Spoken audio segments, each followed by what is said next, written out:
Most Americans have never heard of the single deadliest school massacre in United States history. It happened long before modern debates about school shootings, long before anyone imagined a man could destroy an entire building filled with children. It happened on a quiet spring morning in 1927 in a tiny farming community in Michigan when a local man spent months wiring a school with explosives. When the blast came, the explosion was so powerful that neighbors miles away thought a train had derailed. 45 people were killed, most of them children.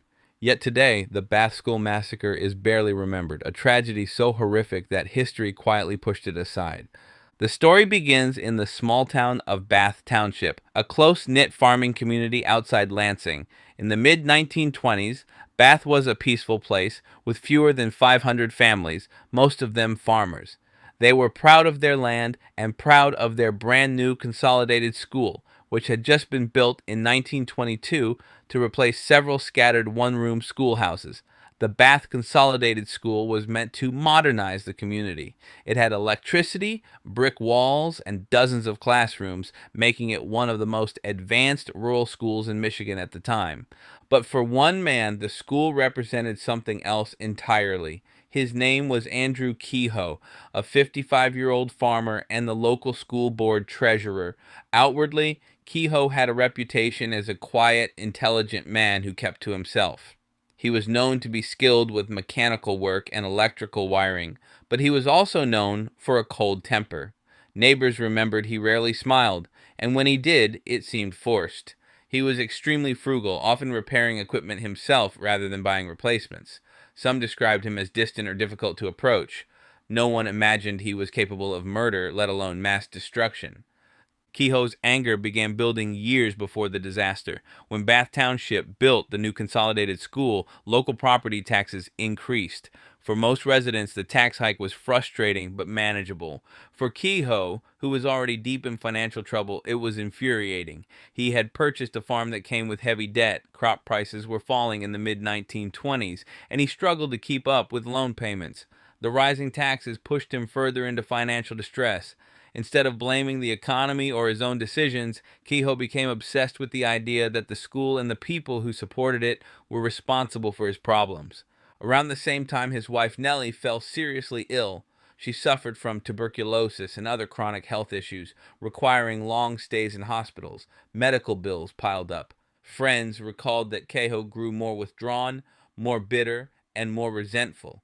The combination of financial strain, personal hardship, and growing isolation pushed him deeper into darkness. All the while, he served as the treasurer of the school board, quietly studying the school's finances, maintenance schedules, and building layout. He attended meetings, took notes, and carefully observed which parts of the school were rarely visited. What no one knew was that Kehoe had begun planning the massacre almost a year before the explosion.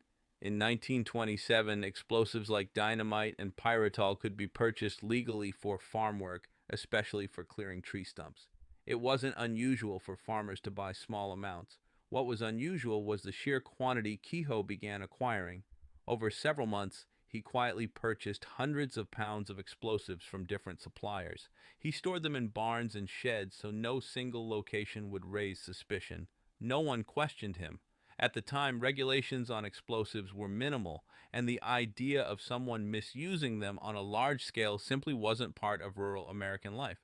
Kehoe's plan accelerated in late 1926. He used his mechanical skills to wire explosives inside the school building itself. As a board member and former handyman, he had easy access. He could walk through the building without raising concern. When teachers saw him messing with pipes, walls, or wiring, they assumed he was performing maintenance or repairs. In reality, he was planting more than 500 pounds of dynamite and pyritol beneath the floors and inside the basement of the north wing. He connected the explosives to a long fuse and a homemade detonator, hiding everything behind wooden beams and loose boards. The teachers and students had no idea they were walking above a massive bomb every day. While planting the explosives, Kehoe continued to spiral emotionally. Neighbors noticed he was acting strangely. He argued more often, seemed more irritable, and complained constantly about taxes. He also stopped paying the mortgage on his farm. By the spring of 1927, foreclosure was looming. For Kehoe, This wasn't just financial failure, it was humiliation. His anger turned into a fixation on revenge. In his mind, the school, its board, and the town itself had conspired to ruin him. He believed they needed to be punished, and he was determined to carry out his plan with deadly precision. On May 16th, the day before the massacre, Kehoe made his final preparations. He killed his wife Nellie, likely sometime in the afternoon or evening.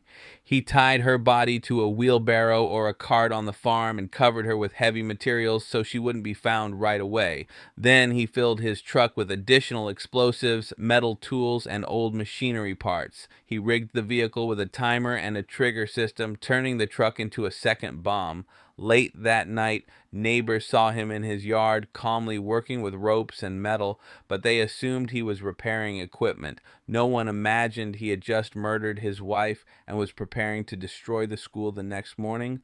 As dawn broke on May 18th, 1927, the day began like any other in Bath Township. Children walked or rode to school.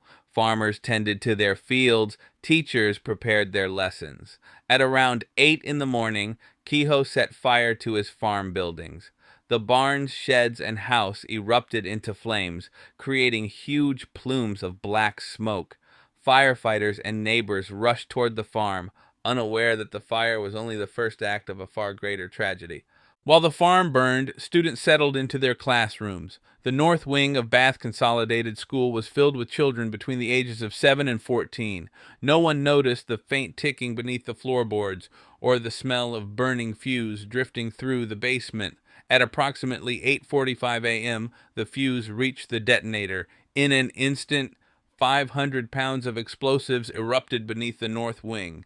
The explosion was so violent that the building lifted off its foundation. Walls collapsed. The roof caved in. Classrooms disintegrated. Children and teachers were thrown across the room or buried under bricks and beams. The blast was heard across the countryside. Some farmers miles away thought a gunpowder mill had exploded. Others believed it was thunder.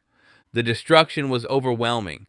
Parents and neighbors ran toward the school, many screaming, many in shock. Smoke filled the air. Dust floated across the schoolyard. People listened desperately for cries beneath the rubble. Then, as they began rescuing survivors, a second explosion echoed across the property. Kehoe had arrived at the schoolyard in his truck bomb. He stepped out, spoke briefly to the superintendent, and then triggered the explosives inside the vehicle. The blast killed Kehoe, the superintendent, several adults, and additional children who had just escaped the collapsed building. The second explosion sent shrapnel flying across the schoolyard. Witnesses described seeing metal fragments, sharp tools, bolts, and pieces of farm equipment from Kehoe's truck tearing through the crowd.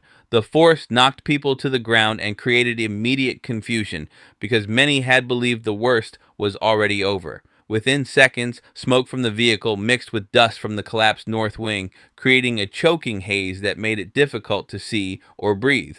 Parents ran in all directions, searching for their children, thinking some may have crawled out of the rubble.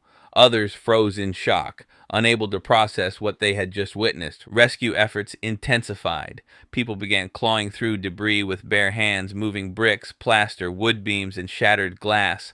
Men formed human chains, passing rubble piece by piece. Women tore strips of fabric from their clothing to use as makeshift bandages. Several survivors later said they could hear faint voices under the debris calling for help.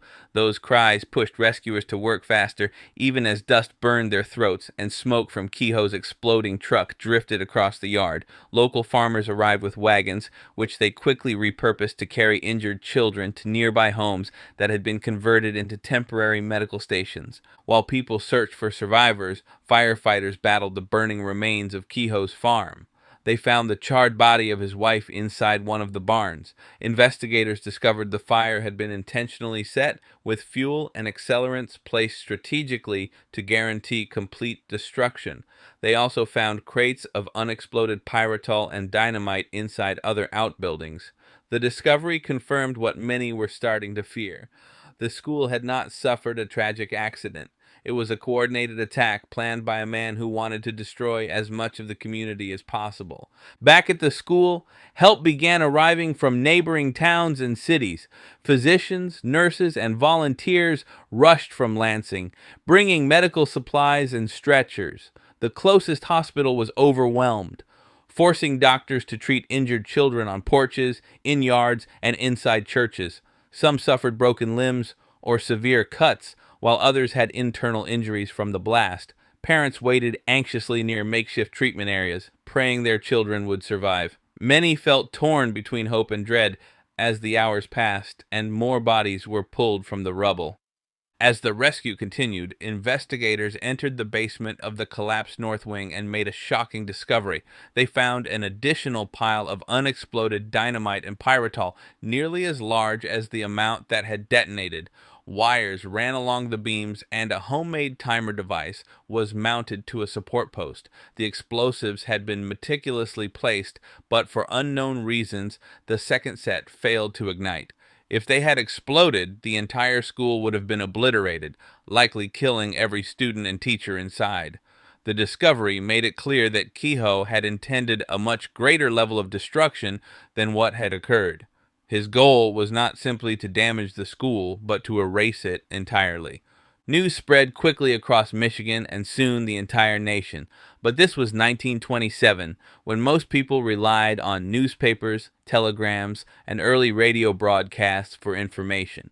Reporters rushed to Bath Township, describing scenes of devastation that many readers could hardly imagine. One newspaper wrote that the schoolyard looked like a battlefield. Another described children's shoes and textbooks scattered among broken beams. Families across the United States began sending letters, donations, and expressions of sympathy. Despite the national attention, many details were too painful for newspapers to print. Editors avoided describing the condition of some victims out of respect for families and to prevent panic among readers. The community of Bath Township entered a period of mourning that lasted for months. Funerals took place across several days, sometimes with multiple children from the same family buried side by side. Entire rows of small coffins were lined up in churches. Pastors struggled to find words that could comfort parents who had lost everything. Many families buried their children in local cemeteries, while others transported bodies to family plots in nearby towns. The grief was overwhelming, and it was shared by the entire state of Michigan, which lowered flags to half-staff in honor of the victims. While families mourned, investigators pieced together Kehoe's motives. They learned he had stopped paying his mortgage months earlier and had expressed anger toward the school board during several meetings. They found receipts for large quantities of explosives purchased over many months. They interviewed neighbors who described Kehoe's growing bitterness about taxes. At the same time, they learned how carefully he had planned the attack. He had cut sections of fencing to create escape routes. He had disabled farm equipment so firefighters would be delayed when responding to his burning property. He had left behind notes and signs, including one on his farm that read, "Criminals are made, not born," which revealed his belief that society had somehow created his downfall. Despite the detailed investigation, no clear single motive emerged. Kehoe had financial troubles, personal stress, resentment toward the school board, and a cold, calculating personality. All these factors contributed, but none fully explained why he targeted innocent children. Most experts concluded that Kehoe was driven by deep bitterness and a desire to inflict maximum suffering on the community he believed had wronged him. In total, the Bath School massacre claimed 45 lives, including 38 children who were inside the North Wing at the moment of the explosion. 2 teachers and 4 other adults were also killed, along with Kehoe himself, during the second blast in the schoolyard. The number continued to rise in the hours that followed as several children who had been pulled from the rubble later died from their injuries. For a community as small as Bath Township, the scale of the loss was overwhelming, with nearly every family connected to someone who had been killed or hurt. In the months that followed, Bath Township faced the difficult task of rebuilding. Volunteers and donations poured in from across the country. The community constructed a new school wing designed to honor the children and teachers who died. The new building incorporated rubble from the original school as part of its foundation. The hope was that future generations would remember the tragedy but also see the strength and resilience of the town and how it responded. Despite the scale of the massacre, the Bath disaster gradually faded from national memory. As the years passed, new tragedies, wars, and political events filled the headlines. The Bath School Massacre remained in history books, but it was rarely discussed, rarely taught, and rarely referenced. Many Americans today have never heard of it. Some have lived their entire lives unaware that the deadliest attack on a school in U.S. history was carried out not with guns, but with explosives planted by a man from the community. Yet for those who have studied the event, the Bath School Massacre remains one of the darkest chapters in American history. It reveals how a single individual, driven by resentment and isolation, can cause unimaginable harm. It shows how disaster can strike a peaceful community without warning, and how even the smallest towns can carry hidden stories of tragedy and loss. It also stands as a reminder of the bravery shown that day by neighbors, teachers, firefighters, and parents who rushed into danger to save as many children as they could. The Bath School Massacre is not widely remembered, but for those who lived through it, for the families whose lives were forever changed, and for anyone who studies the event today, its impact remains undeniable. Bath Township rebuilt, healed, and carried forward, but the memory of that morning in 1927 still lingers in the quiet fields and small roads of the community. It is a story of destruction, heartbreak, and resilience, a story that deserves to be remembered as one of the greatest tragedies in American history. Thank you for watching this story. If you enjoyed learning something new today, make sure to subscribe, like the video, and leave a comment telling us what you thought of this story.